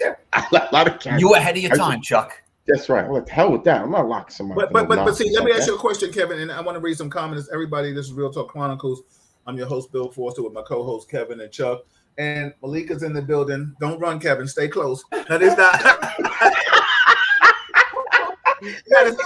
You got to see last week's show to know what that means, everybody. But for those who watched last week, you know what we're talking about. But I want to make some comments to Shonda. I see you in the building. Shout out to everybody that's chiming in and out. My man Kenny. Like Kevin, you said something about, and then I think this is where it lies how people police, right? Chuck said, I can use discretion on misdemeanors because maybe a misdemeanor is totally different. Now, I'll give you a perfect example of a misdemeanor that I might, or maybe even a assault that I might have discretion on. If I roll up on cats gambling in the street, which is common in Harlem and common in people of color's hoods, and then I roll up and I catch them scrapping, right? And I find out this has never happened, but I'm just giving a scenario that I might give some leniency on. So we come and say me and you and my partner, and I come and we breaking up. Yo, what happened? The cats was fighting. So the dude was like, yo, he ass bet, or he bet and he don't want to pay up. So I'm like, he gonna pay me my money, and he said he wasn't gonna pay me money, and I punched him in his mouth. I, from the hood, know that you don't ass bet, and you wrong if you right. You wrong. You dead wrong. So you deserve to get punched in the mouth. So I'm not mad at dudes punching you in your mouth because I would have did the same thing. I swear to God, same thing. So I'm gonna arrest this man for standing up for some street ethics and street codes. Absolutely not. Now you may not never experience that. You might be like, oh well, sorry, got to take you in, buddy. Sorry, guy, gotta go. It's assault. He's not going to jail if somebody ass bet him, because if you ass bet me. What's very tough with that scenario, Bill, if the guy who got hit says I want him arrested. Well, then I let the dude beat his ass some more, because you know what I'm saying. Because now you're risking. You'll get in trouble. If he says first and foremost, two cats in the hood, they're not going to say, I want him arrested. You call the guy out and say bullshit. Listen, two cats in the hood. He will. See, because there is, and this is what I'm saying. I don't know about other ethnicities and cultures, but I know, and we could talk about hood world. If we arguing on the street and we get into a scrap over gambling, I'm not going to get you. I don't want you arrested. Now, if I'm wrong, I'm gonna take that. You understand what I'm saying? Now, well, this might cause repercussions later on. Yeah, but the bottom line is, because you arrest me, it just made it worse. Exactly. You just made it worse. Now there might be some gunplay in this shit. Because let me tell you something. I know of people that will hurt you for $1. If you tell me you owe me $1, let me tell you something. To this day, I don't gamble. Because if I gamble with somebody, and this is real talk right here, this is a real talk moment. If I gamble with you and you don't pay me, I'm going to tell you, you're going to give me my money or I'm going to take it in blood. You got two choices. You're going to give me my money or I'm going to take it in blood.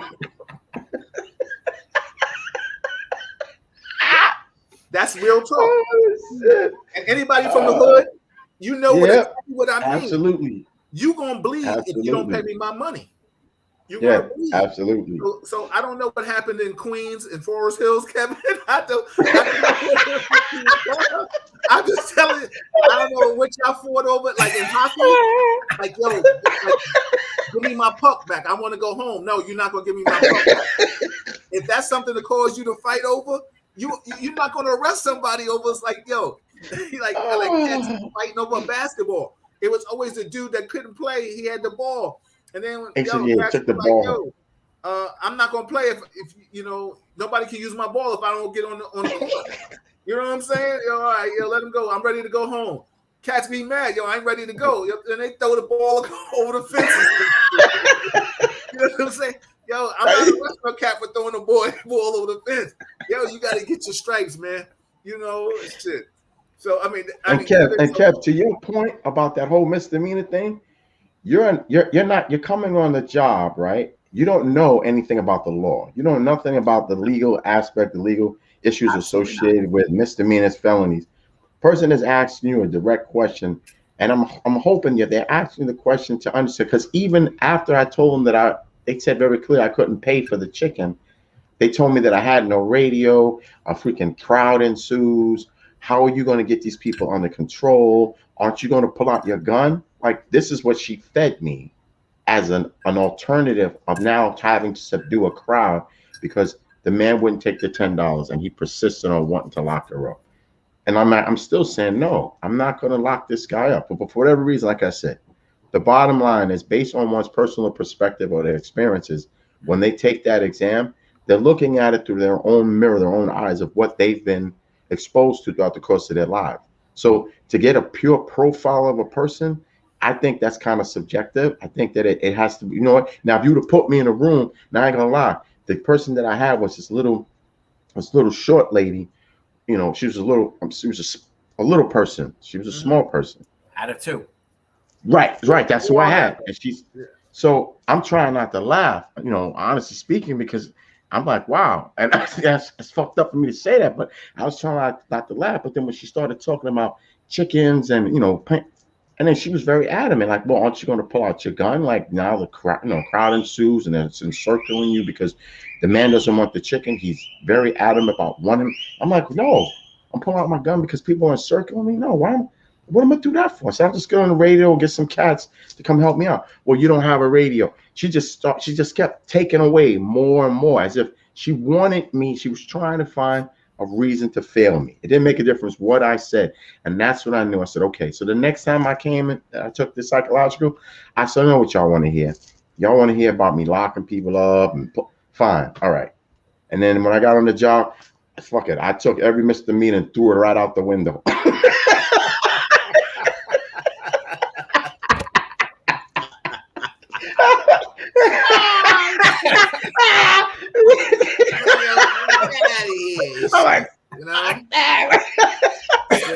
I mean, listen, Kevin, let me just say this. And Chuck and I'm sure Chuck can contest to this. Kevin, I mean, you worked in Harlem. Like I've worked with you extensively for years. You've always been a fair cop, you know. But I think when Chuck and I came on the job, besides it being a job, it was like really more us serving our community. Like I hate the word somebody calling me a cop. Call me a police officer. And somebody said, well, what's the difference? I said, well, a cop has a derogatory overtone. It does. You know, to be a police officer, I protect and serve. Let me tell you something. I've worked in this community. I worked in Harlem. I went to Harlem, and I live in the 3-0, and I worked in the 2-8. There was a sergeant that was in charge of Snoop. Kevin, I think the older, tall, white guy, salt and pepper hair, right? Okay.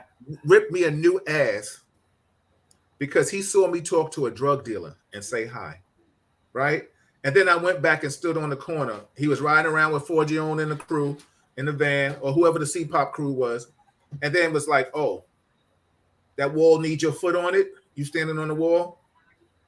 Do something. I was like, wow. And he had just finished seeing me say hi to a street dude, right?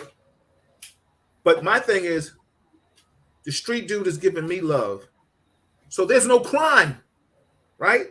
But because your eyes saw perp and police officer, you couldn't understand it. You understand what I'm trying to say? But you know what's so funny? It's always good to bring the brother in and do the interrogation to the other brother. You understand what I'm trying to say?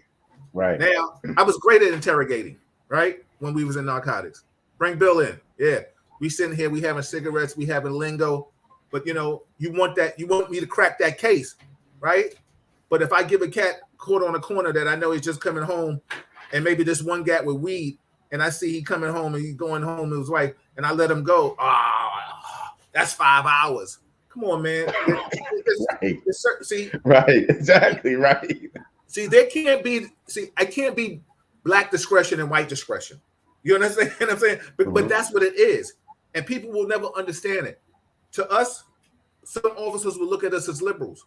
Yo, you can call me whatever you want, but I'm telling you one thing. Let me tell you something. I go down 119th. Cats are shooting dice, doing their thing. I can't arrest everybody. I can't sit on 119th and hold that block down. But what I did tell the cats is, I say, yo, listen, I'm not going to stop you. I'm not going to press you for shooting crap, right? But what I don't want to see any cheese lines. I don't want to see any women out here. I don't want to hear about no old women getting mugged. I don't want to hear about this, that, and all that. We never had that problem on 119th Street when I was working, right? Because the bottom line is when Forster was working, they gave me that respect. I'm telling you another story, and rest in peace to my man Jerry that passed away. We were talking about a story. Jimmy Burns had a sector one night. He was doing the midnight. He had to come out from behind the desk, right? Shout out Jimmy, right? Came out from behind the desk. Went on 119th between 5th and Lenox, right? Got airmail, brick off the wall, off the window, right? Roll call. Wasn't even there to Ralph's 119th. He was there for a legitimate, like, aided. Somebody, boom. Roll call. He's like, yo, we're going to hit 119th hard. They airmailed the car. Got it. Right? What do? That wasn't my sector. I was Henry, but I rolled 119th. Force, what's good? I say, yo, what are y'all doing out here? What are you talking about? Yo, sector came on the block, wasn't messing with any of you, and somebody airmailed it. So the dude goes, he says, yo, he asked him, who was out here last night supposedly doing whatever he's doing? They said, yo, young dude, he trying to get down with the Bloods, right? I say, yo, well, the shit has hit the fan, B. Either you handle it, because I said, right now, we coming. It's all out. You disrespected 5-0. Now the block is hot.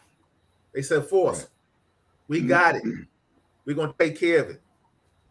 I pull off, boom. Later come to find out, money got whipped up, ended up in the hospital, right? You brought heat to the block. My man, Jerry, Lord rest his soul, he told me, he said, yo, you were supposed to have them take him to the officer and let that officer handle. I said, Jerry, I ain't got all this code of police shit right here. I said, right now, this is the code. They they want to work on this block. They got to police this block themselves. You understand what I'm saying? The bottom line is, Kevin, we knew the hot blocks, right? Yep. You knew the hot blocks. Chuck didn't, we all worked in the 2-8 or close to it. That's right. Rio, 2-8, just name it. Listen, the shit didn't happen on my watch, right? Yeah. It didn't happen on my watch.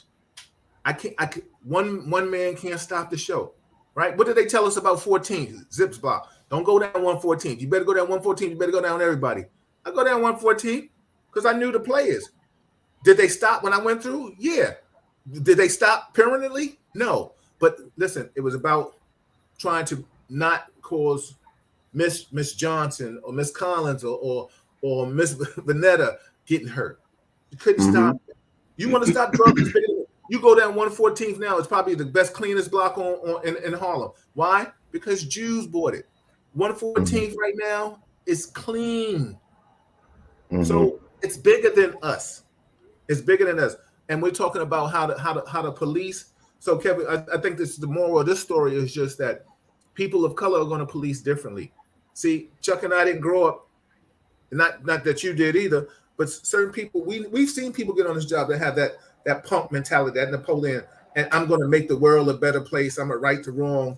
We talking about not everybody, and I say this all the time. I've seen officers write a person a summons for open container or peeing in an alley, and then leave rags and pee right there between the cars, right? Yeah. Leave or go leave the job when we was in narcotics and get a 6-pack, and then and drive home.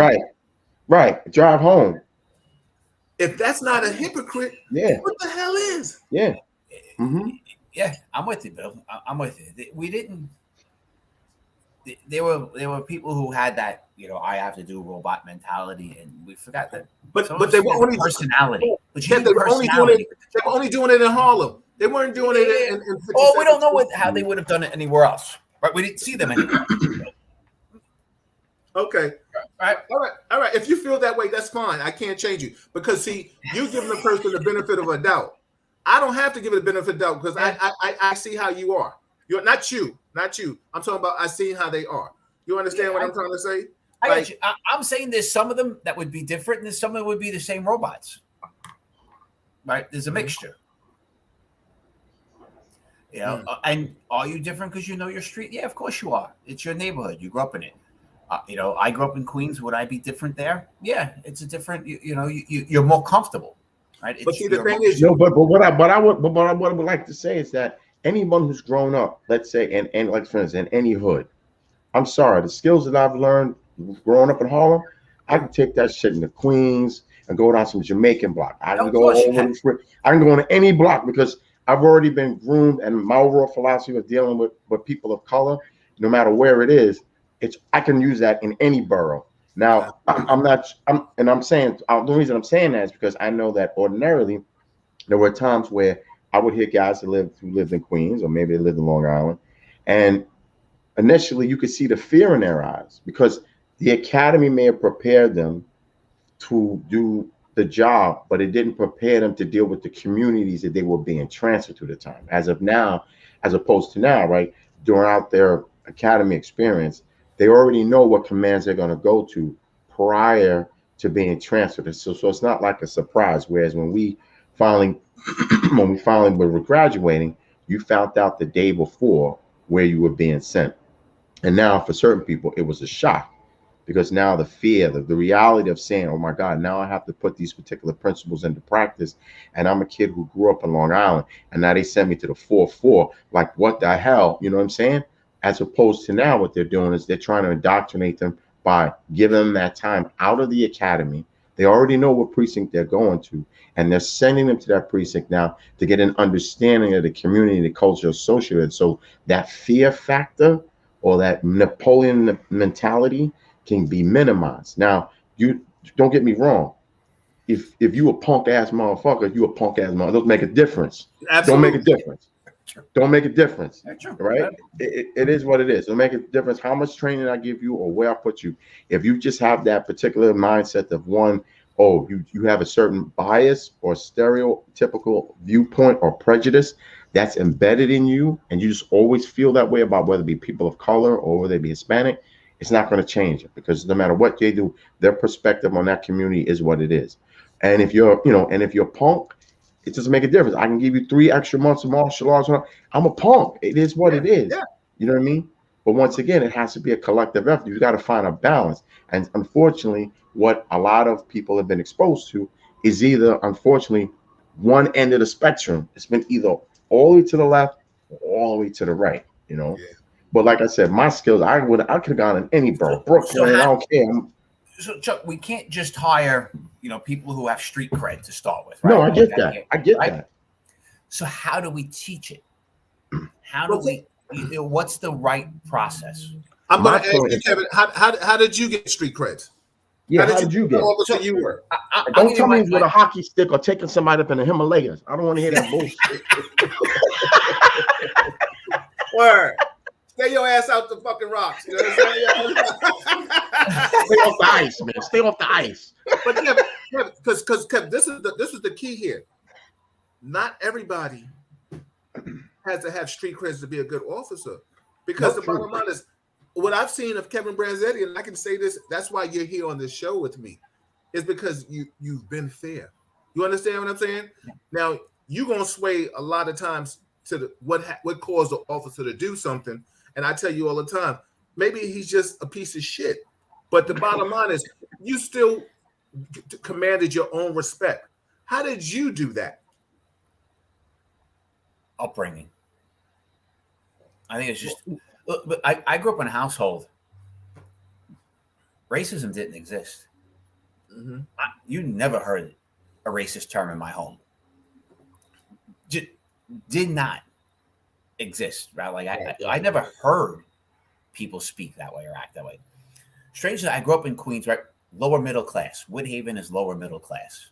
Mm-hmm. My neighborhood was entirely white. Right. My elementary school, entirely white. Mm-hmm. And that was a city school where it wasn't. My junior high, a lot more mixed.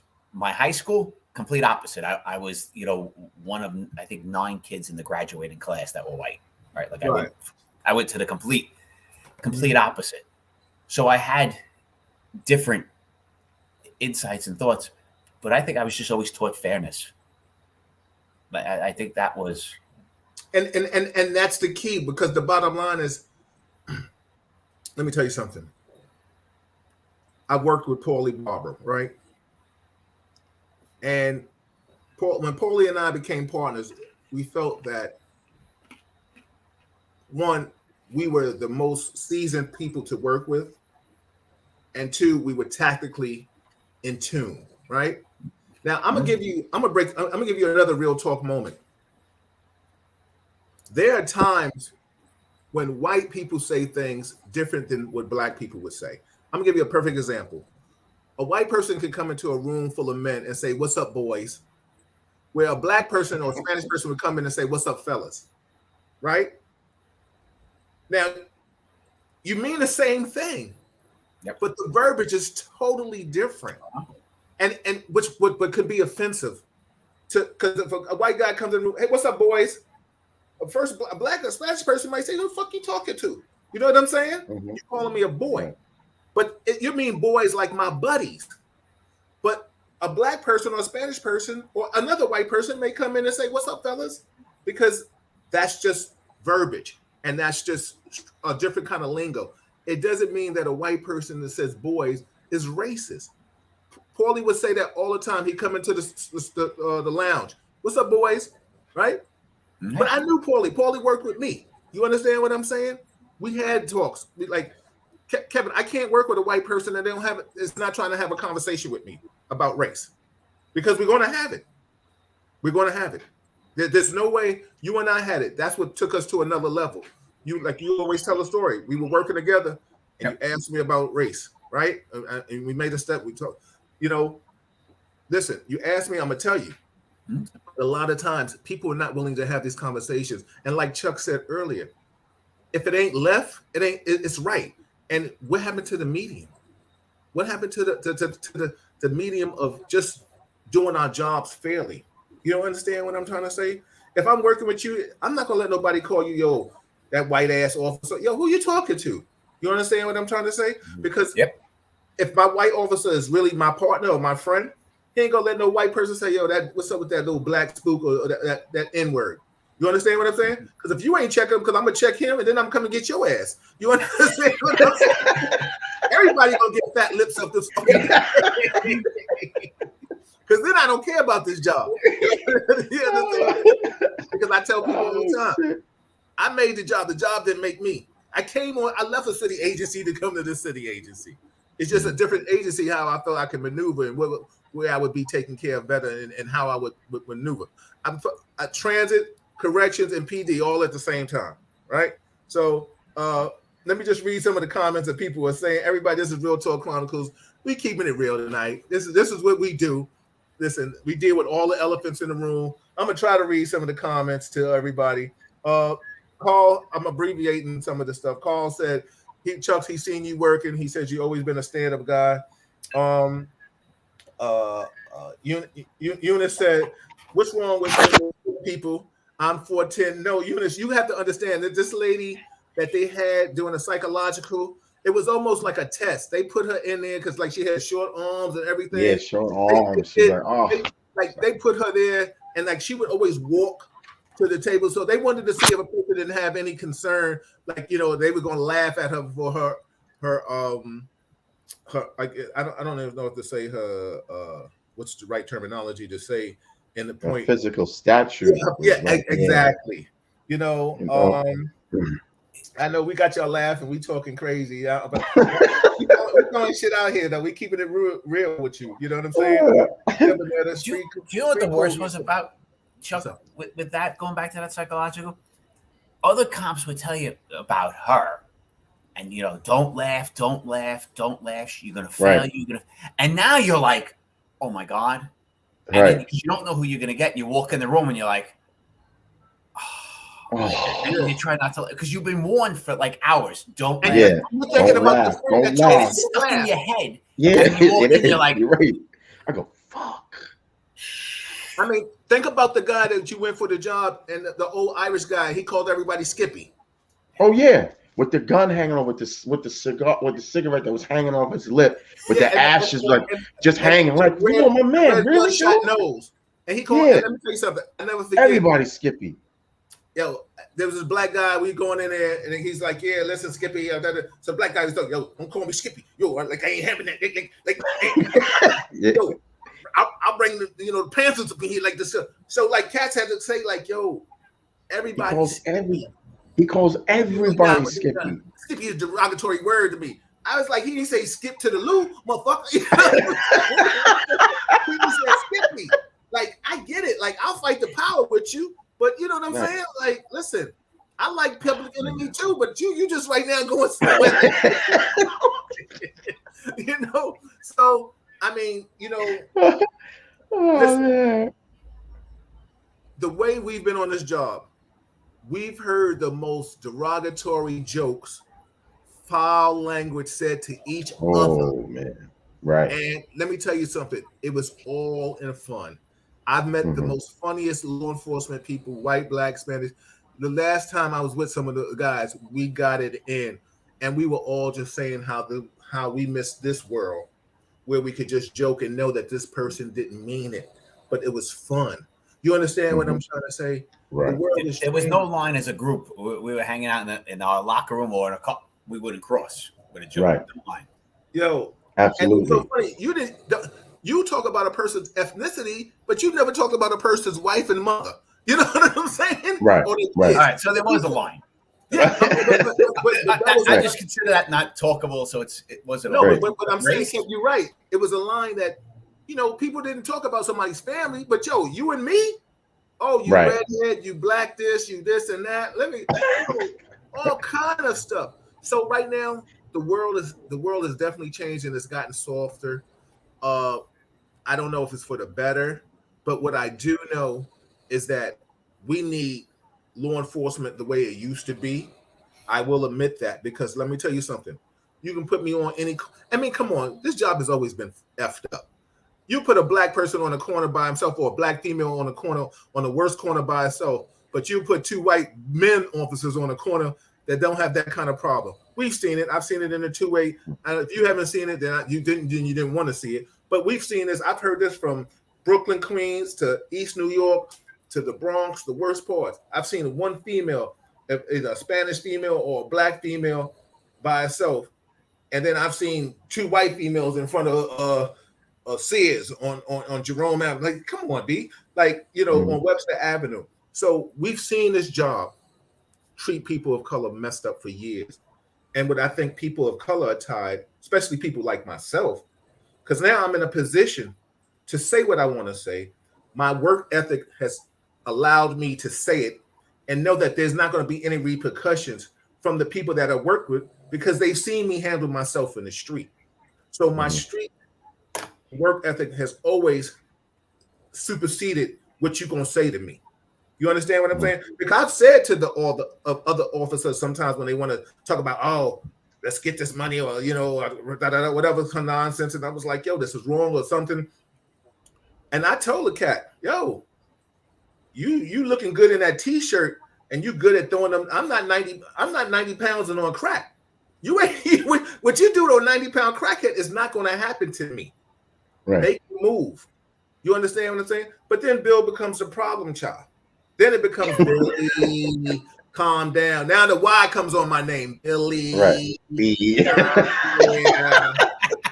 Won't you cool off? Go ahead. Take time and shit. I'm taking lost time. I'm about to bust his ass. He needs to take some lost time. You know? So the shit, it gets real different. So Kevin, I guess the moral of all our stories is what we need we need done. I've always said we need inner city kids. Let's get them inner city kids. You can't come, no disrespect. You can't come 30 miles, 40 miles upstate, Long Island, Suffolk County. I don't care, and work in New York and tell me you could, if you never worked around any people of color. You don't know that, because the only colors you've seen is on Atlanta Housewives or rap video. So that's all your perception is of people of color or Latin women. You want to sleep with our Latin women. You know what I'm saying? A woman, you know how it is. I just call a spade a spade. I can't help it. Right, it's true. I tell you all the time. There's no filter to this mouth sometimes. I say, you know what I'm saying? You know what I'm saying? Yeah. You know, going back to the psychological thing with getting on, the one thing that I think they did right. Did they do this to both of you? Your first day, go stand outside at Brooklyn College. Yep, and stand in the cold. Attention for 4 hours. Mm-hmm. Yeah. Right. Yeah. How many people did you see walk off that line and quit day one? So enough. I saw quite a few. Yeah. I saw quite people walk off. Yeah. Listen, it was intentional. For everybody else out there, the way it was, the first day you're supposed to show up, you're wearing a suit. They told you to go to Brooklyn College. They stand you in formation, and you stand out there until the auditorium is ready. And I'm not sure when you guys got sworn in, did you have to go like around midnight? Like you was out? Was it? I mean, because when I got sworn in, they made me show up at 11. We all showed up at 11 o'clock at night, and they had it, and because they were going to swear us in before midnight. After 12 o'clock, but they had us standing outside for 4 hours, staying in line outside. I did 4 hours in the sun, like, you know, wearing a suit. And you watch people pass out. You watch people say, "F this, I'm done." Right. But their story was they didn't tell you they were punishing you, right? Trying to see who weed you out. No, it was. There's something wrong with the auditorium. The janitors are trying to fix it. They didn't clean it. They had an event there. We're sorry it's taken so long. It'll just be another 20 minutes. And then a half hour later, it'd be another 20 minutes. And 20 minutes. And it just kept growing. They was training us for a foot post. They wanted to wean out the weak. Yeah, but it was the right thing. That's exactly what it was. But that was the end of it. But Kev, that's the beautiful thing about it. Like you always said something about, you know, listen, you can't, I was working in a school. You can't make a kid do damn push-ups. They call that cruelty. Right. Even the academy is softer. Like you could remember you couldn't drop out of the run, right? Oh, now if you drop out, right. Now if you drop out of the run, you move to the center and just do a couple of push-ups, or here's your water bottle. I'm like, are you kidding? I swear to God, man. Yeah. We used to embarrass you. Oh. And yell you can't at yell, you can't. It's ridiculous. It's like, listen, my dojo brother's in here. Boom, he'll tell you, yo, the way we trained, it was nothing about doing 500 jumping jacks or 1,000 and fight 8 rounds a day. Every 3 days we was in that shit together. Yo, that's the way we was taught. Let me tell you something. In the academy, you running around that shit. Yo, we was how many miles laps we doing? 30, 40? You know, running that. And running, and listen, no disrespect, but this is a joke. This is a serious thing. Running at a white person's race, you know, a pace. Shit. You know, black people was running, and they be running by this, by the end of it, like that. Because y'all can run. You know, you used to them hills and mountains and shit. Them high altitudes and shit.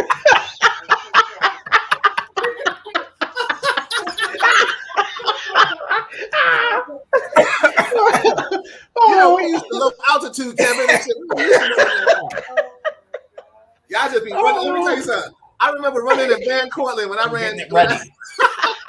I remember running track in high school. And so I bust everybody's ass. Cross country, we running, and they was like, you had to run to Van Cortlandt. It's 2.5 miles, and they hit the go. I'm trying to keep up with the white guys. Yo, listen, when we got out of sight, when my coach couldn't see me, I was like, get out of here, man. They was running through the woods. I said, man, I can't do it, yo. No. Coach was like, yo, you want to try to win? I said, listen, I'm just not trying to come in last. Yo, there was 48 people running. I come in 46. I don't care. You know what I'm saying?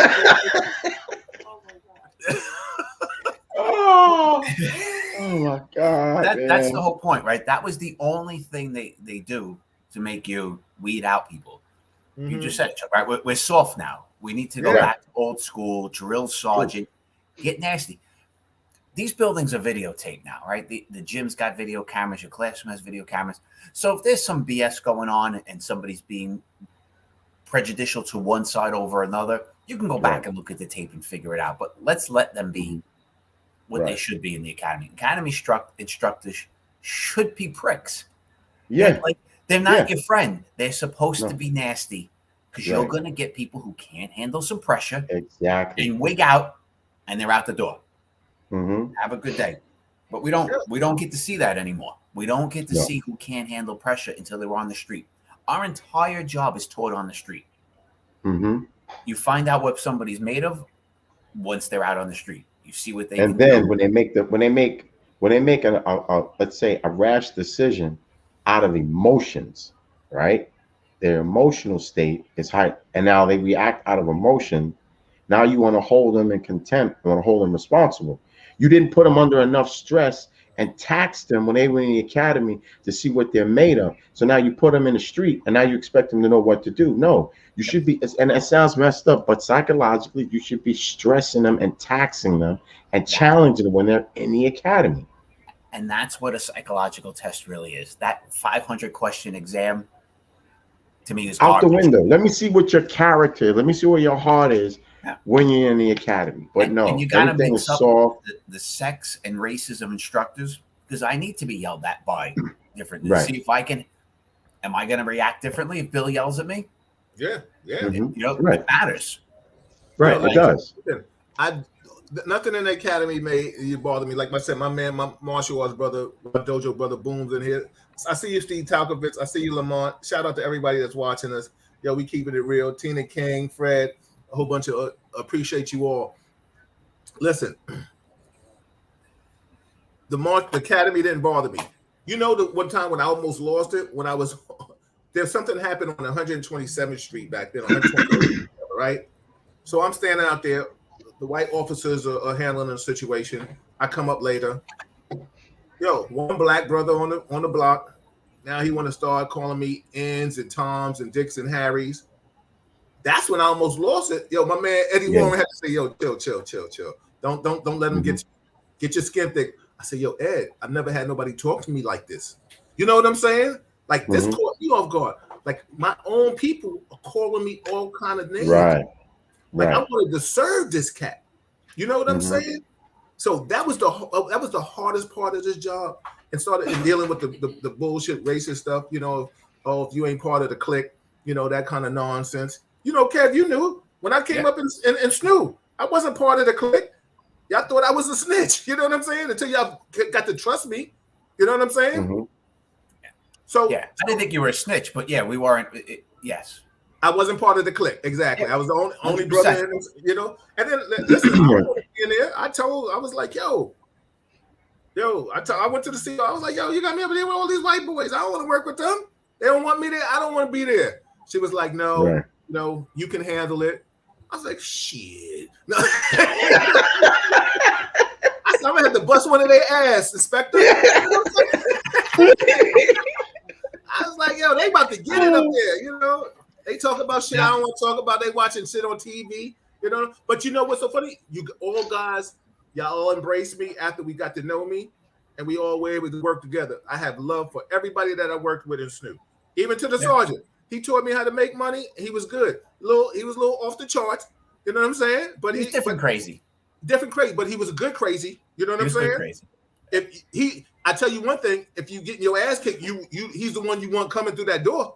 Yeah, he ain't stopping. He's gonna help you, and he's gonna defend you to the end. And I got respect for him. I got respect for his game. You understand what I'm saying? Like Donnie Roth was in the building. Donnie Roth was another one. He is about. Listen, I have no problems for people that know how to put foot to ass. Just put foot to the ass that deserves it. You understand what I'm saying? Mhm. Don't put foot to an ass that doesn't deserve it.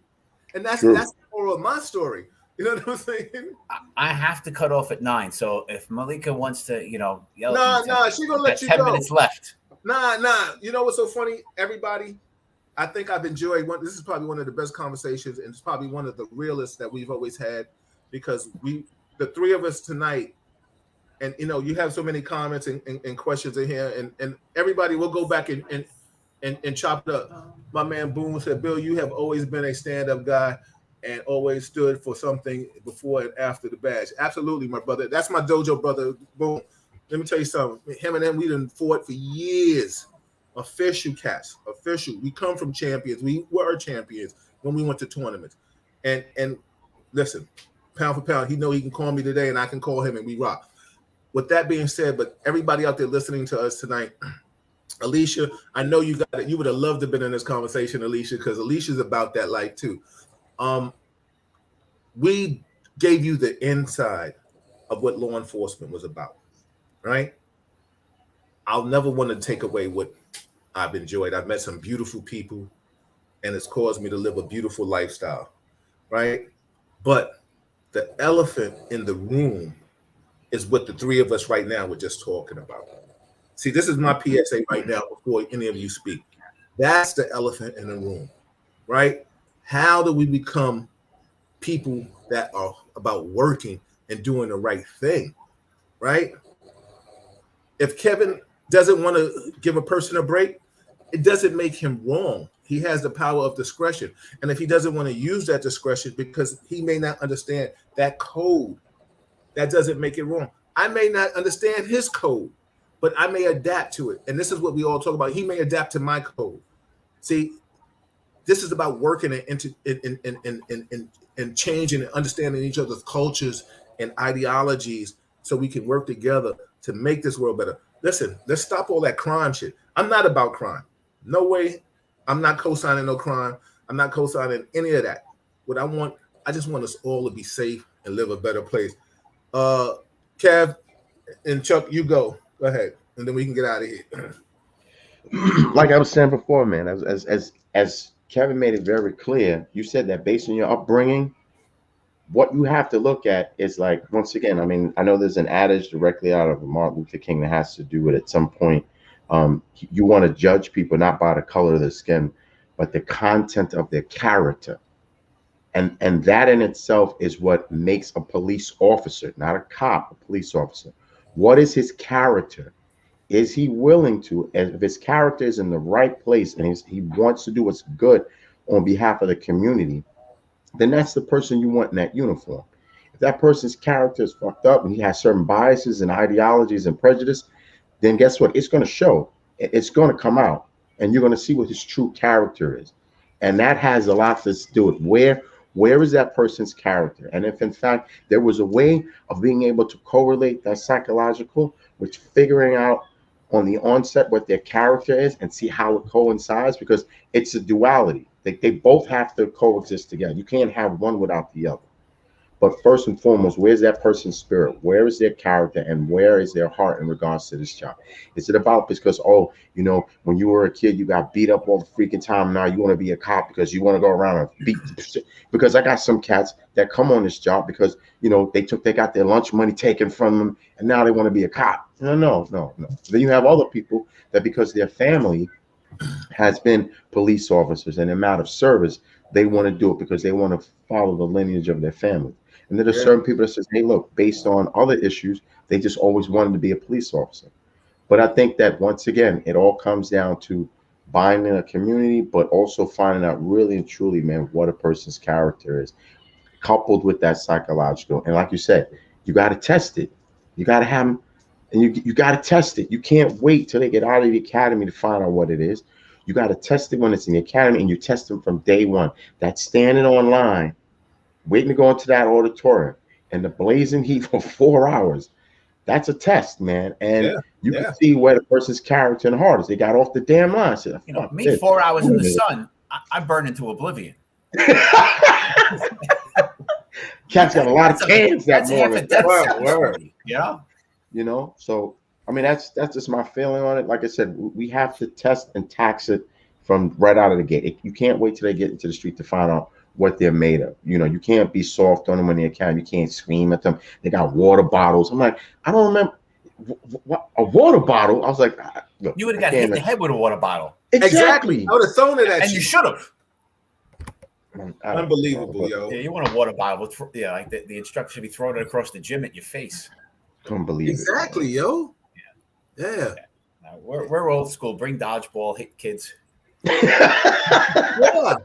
Yeah, Kevin, you're right. Learn how to jump. Yeah, punk. Right. You know what I'm saying? Yo, listen. If you haven't had your first concussion by 15, you're just doing it wrong. I mean, listen, like, you know, that might be the topic we start off next week. You know, has the world gotten soft? Because, you know, the bottom line is this is a great segue because what we're talking about, it is. I mean, I've seen this. I was, like I said, I was coaching in a school, teaching karate in a school. And then they had a sport, basketball or something. Yo, you gave trophies to 8 people. There was only 9 of you motherfuckers in this. I'm surprised it wasn't 7 at 8 trophies. Oh my God. I said, yo, you're a loser. Yo, you got nerve to take that trophy home? Like 8th place? God. Listen, Malika, I tell you, I have no trophy that doesn't say 2nd or 1st in my house. That's it. No. Yo, we didn't do that. I don't get it. Yo, listen. But I asked the question, why aren't these conversations being had with departments? Why aren't police departments having what we're having? Because they're not talking to us. They're not talking to the 3 of us. They don't want to hear what we have to say.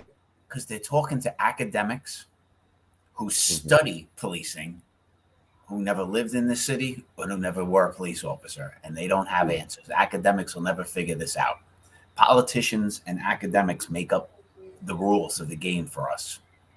And unfortunately, they don't know what really is working. They don't know the inside game. That's the failure I see. Bill, you know, we'd love to have the conversation with departments. Yeah, they just had like no, and it is what it is, man. Listen, everybody, we appreciate you all. It is what it is. We're going to talk about all the elephants in the room. How can we get away from this softness? Because this is the situation and it's the problem that's happening right now. There's a lot of ice cream. There's a lot of and what are we doing? And where's the morals and the moral compass? This to teach people how to be who they are. You know what I'm saying? I just want to just read some comments and questions before we get out of here. Kev, I know you got 3 minutes. I gotta go get my shout out to John Easley. Alicia, she said, yeah, weed out those who refuse to acknowledge that things need to change. Stefania said, you're right, Chuck. I'm just reading comments. Alicia said, hold on, y'all.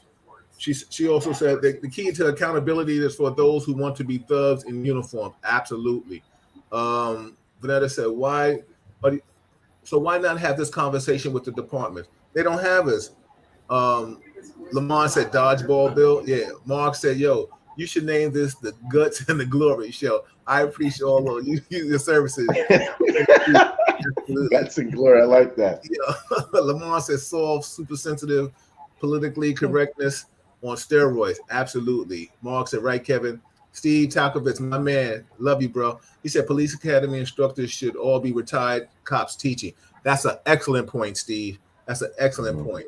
Carl said, thank you, Bill, Chuck, and Kevin.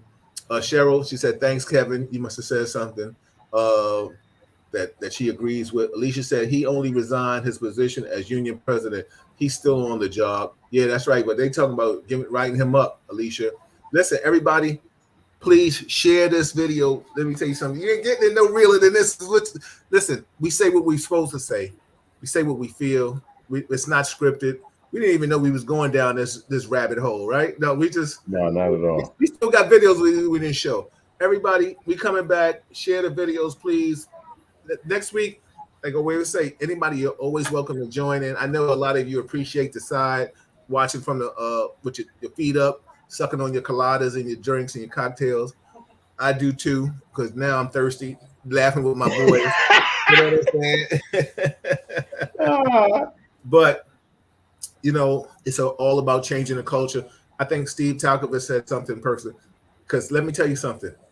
If they had the three of us and Alicia and Donnie Roth and all these other people that cops, Fred Richardson or HT or any of these other people in here, Carl, that have been on some kind of law enforcement job, if they were in the within the academy, you know how many people be crying?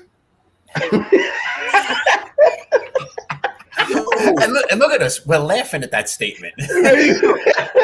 That's like crying. I'd be like, get your little punk ass. We'd have a good day. We'd just laugh our asses off every day. My God. At everybody else's expense. Oh, man. Everybody, this is Real Talk Chronicles. Tune in next week, ladies. We're doing a segment on breast cancer, of course, COVID with Dr. Marilyn Corder.